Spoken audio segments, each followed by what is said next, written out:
ছেলেরে প্রশ্ন করে, তোর কাছে তোর বউ বড় না আমি বড়? আছে না নাই? এটা একটা প্রশ্ন হইল। তোর বউ বড় না আমি বড়? দুইজনেই বড়। তো এক ছেলে সুন্দর উত্তর দিছে, আমার কাছে ভালো লাগছে উত্তরটা শুনে।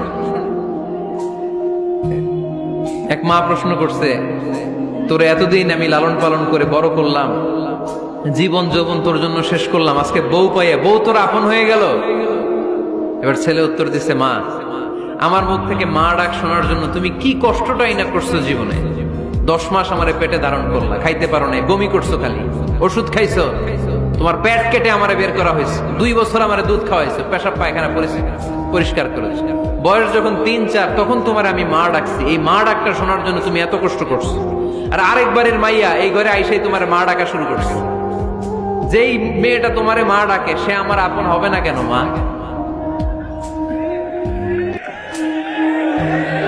ঠিক কিনা? এই মা ডাক শোনার জন্য তুমি এত কষ্ট করলা, আমার লালন পালন করলা, 10 মাস পেটে ধরলা, পেশাব পায়খানা পরিষ্কার করলা, এরপরে মা ডাক শুনতে পারছো। আর আরেকবারের মেয়ে জানা নাই চিনা নাই এসেই তোমার ডাকা শুরু করছে মা। তো যে আমার মারে মা ডাকে তার স্থান তো আমার কলিজায়। ঠিক কিনা?